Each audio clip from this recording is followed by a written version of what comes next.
Hello, my name is Jennifer Brown. I am currently a registered nurse. I am now in school for a nurse practitioner. I'm going to be doing a head-to-toe assessment on a healthy 22-year-old Caucasian female. Prior to coming in the room, of course, I washed my hands. I checked vitals, which were within normal limits. We did height and weight, as well as measured her BMI, which was in normal limits. I also checked cranial nerve 2, the ocular nerve, without any corrective wherein the patient was 20/20. At this time, I'm going to assess her face for a symmetry. She is symmetric. I'm going to assess her scalp, looking for any lesions, scaliness, pilar cyst, or lice, which she does not have any. I'm going to test her temporal pulse, which is a +2. We're going to check the facial nerve right now. I'm going to get you to smile, frown, puff out your cheeks for me. At this time, I'm going to assess the trigeminal nerve. I'm going to ask you to identify 3 objects, whether they're soft, dull, or sharp. Can you close your eyes for me? Soft, soft, soft. I would like to also do a disclaimer that whatever I do to one side of her body, I have done to the other. Dull, dull, dull. Sharp, sharp, sharp. Okay, at this time I'm going to assess her eyes. I'm looking at the distribution of her eyebrows, the distribution of the hair in her eyelashes. I am looking at the conjunctiva, the lacrimal duct, the sclera. I do not see any yellowing or excessive tearing or edema to her eyes.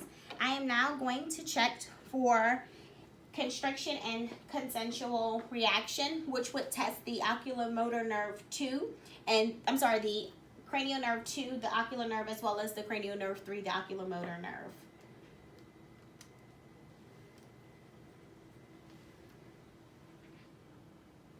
The eye did constrict, and consensual constriction occurred to the opposite eye.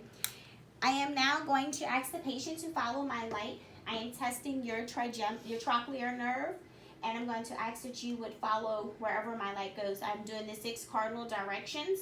This is to test for eye movement,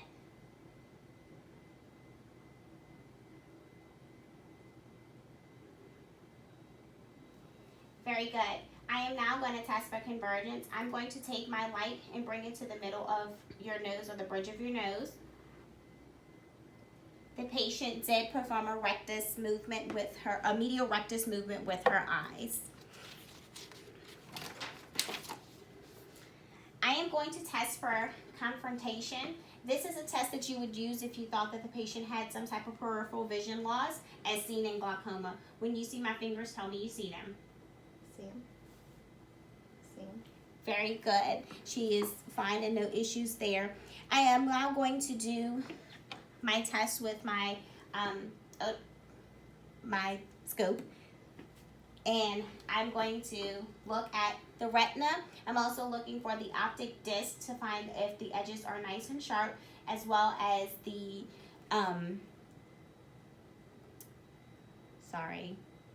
the physiological cup.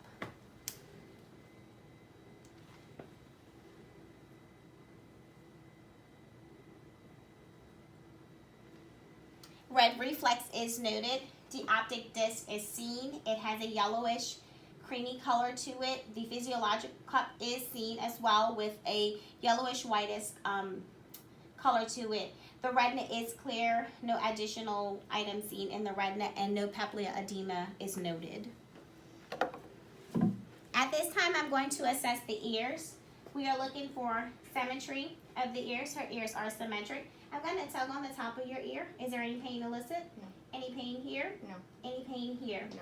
If she would have felt pain, then this would have been a positive finding for otitis externa. I'm going to look inside of the patient's ear. I'm going to pull the pinna up and back because she is older than 3 years old.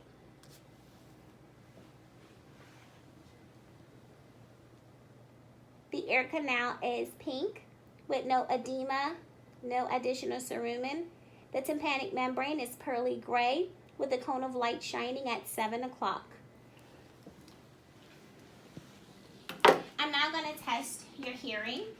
I'm going to test for lateralization using the Weber test. I'm going to hit my tuning fork on my hand, cause it to vibrate and place it on top of your head.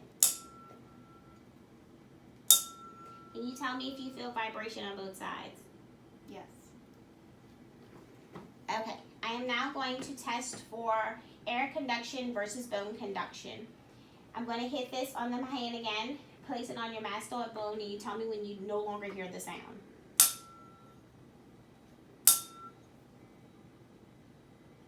I don't hear it. Okay. Air conduction or sound through the air lasts longer than bone conduction. I am now going to perform the whisper test where I would stand 2 feet behind the patient, ask the patient to occlude this ear. I'm going to rub the tragus of this ear to stop it from transmitting the noise to the opposite ear. I'm going to say 3 letters and I'm going to ask you to repeat them, okay? Mm-hmm. A, B, C. Okay, very good. She doesn't have a hearing issue out of that ear. The next thing we are going to do is test the nose and the paranasal sinuses. With testing the ears, we did test the vestibular cochlear nerve. I am going to palpate your sinuses. Does that hurt? No. Does that hurt? No. Okay, very good. I'm going to push on the bridge of your nose. Does that hurt? No. Can you blow for me? Can you blow? Your nasal nares are patent. I'm going to look inside of your nair.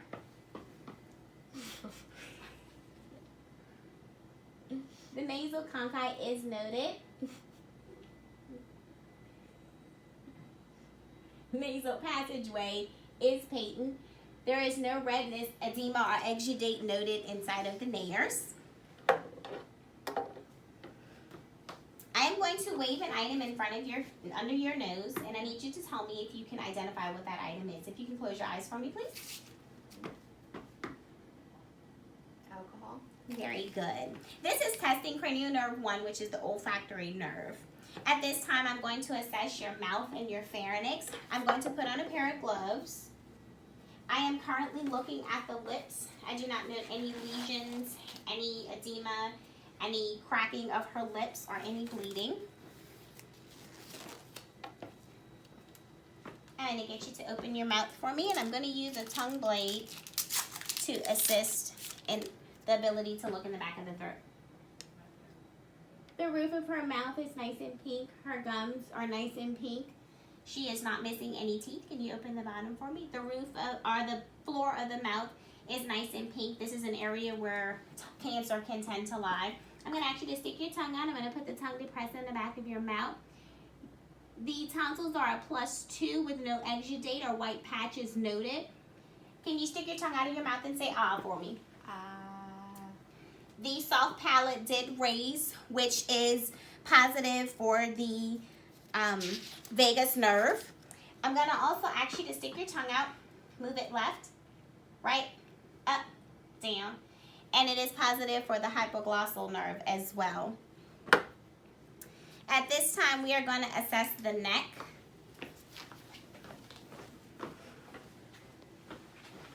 I'm going to ask the patient to turn and turn back.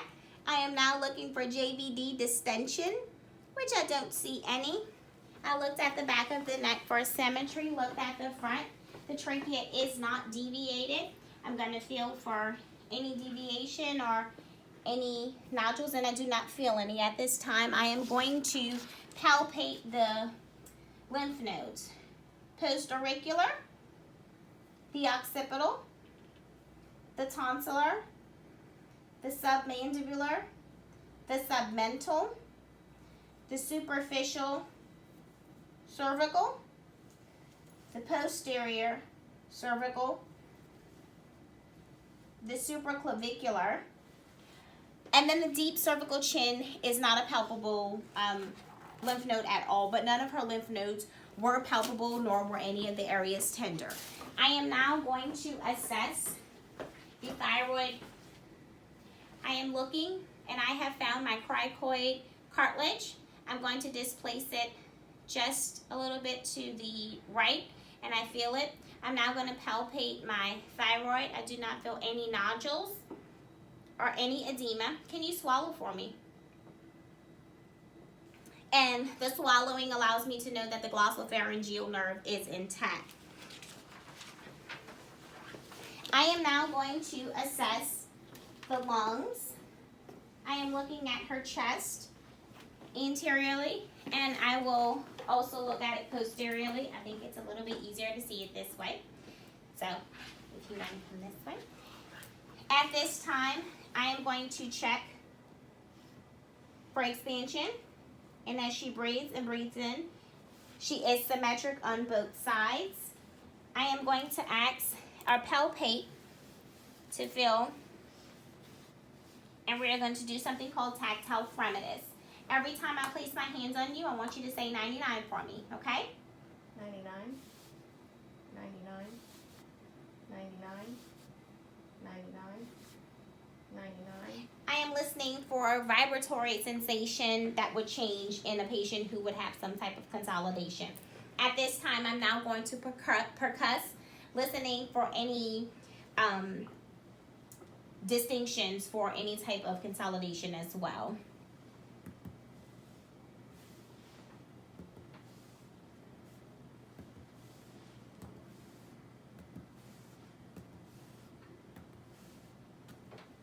Healthy lungs are resonant. This patient does have resonant lungs. I'm going to ask that you lie down. At this time, I'm going to auscultate anteriorly.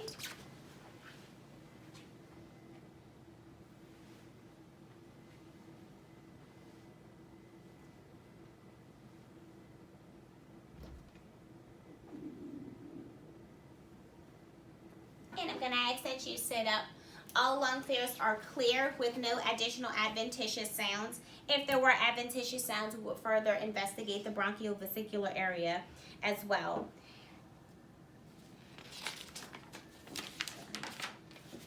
Okay, I am now going to ask you to lie back down. I am going to assess the patient's PMI, which is normally in the 5th on the mid clavicular side. It's my ribs. And PMI is noted. I'm also going to listen, auscultating my 6 areas.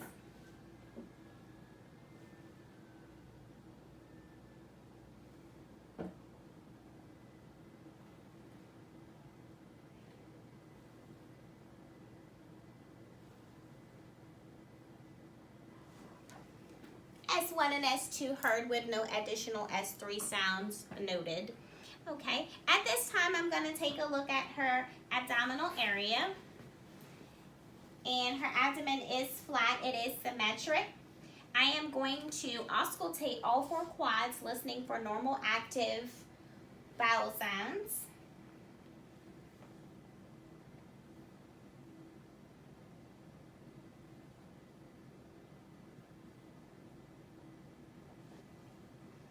Bowel sounds present in all quadrants, and they are normal active. I am now going to percuss, and I am listening for any dull sounds, which would mean that there was an underlying mass or something underneath.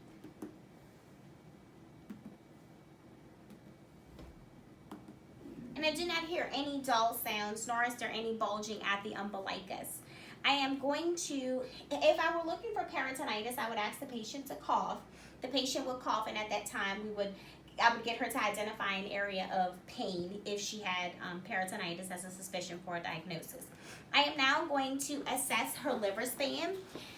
I would go to her right side of her body at the mid-clavicular line, starting at the abdomen, lower in the abdomen, and I would palpate up, listening for the dull sounds of the liver border, and then I would start at the top. Again, listening for the dull sound of the top of the liver. The liver is usually between 6 to 12 centimeters. I am going to assess for the spleen. The spleen is the spleen is on the left side, mid-axillary line. Again, starting at the bottom, percussing up, and then starting at the axillary. and percussing to the top of the spleen. If I were checking for appendicitis, there are 4 different areas that I could check, which would be the McBurney point, the Robsing, the psoas, and the obturator sign. If I wanted to do the Robsing sign, I would press firmly in the left lower quad and remove my hand quickly. If she was positive for appendicitis, at that time she would complain of pain from the rebound tenderness. I'm going to ask you to sit up for me. And I'm going to, if you could turn that way, I'm going to assess for CVA tenderness. The kidneys are not palpable or not normally palpable. So what you're looking for is pain in the flank areas. So usually you can percuss in this area. And if there were pain, she would complain. Did you feel any tenderness in those areas? No. So she is negative for that. At this time, we are going to work on the musculoskeletal. I'm going to get you to stand up for me. I am going to inspect muscle tone. I do not see any flaccid muscle tone. She is able to stand erect without assistance. I'm now going to check for a range of motion. Flexion, we're going to raise our arms out in front of us. Look overhead. Extension, raise your arms behind you. This way, sorry. All right. Abduction, put your arms out to the side and then over your head. Adduction, I want you to cross your arm in front of you. Internal rotation, place one hand behind your back, touch your shoulder blade. External rotation, raise your arm up to shoulder level. Bend at your elbow and rotate your arms up to the ceiling. We're now going to do a couple maneuvers. The acromioclavicular joint. You're going to take your arm again and just pull it over. You're going to do the Apley scratch test, which is take your hand and touch your shoulder blade for me. We're going to do the rotator cuff exam, which is where you're going to rotate from 0 to 180 degrees with your arm. And the last one is the empty can test. If you can give me your arms, I'm going to push down, you're going to stop me from pushing your arms down. And I'm going to push up, you're going to stop me from pushing your arms up. Very good. If you can, bend forward for me. All right, bend all the way back for me, as far back as you can go. And then rotate side to side. And then if you can bend side to side. And the very last thing I'm going to do today is get you to sit back down, and I'm going to assess your pulses. Radial, brachial, femoral, popliteal, and dorsalis pedis. And I did forget, I would also assess your reflexes. So relax your arm for me.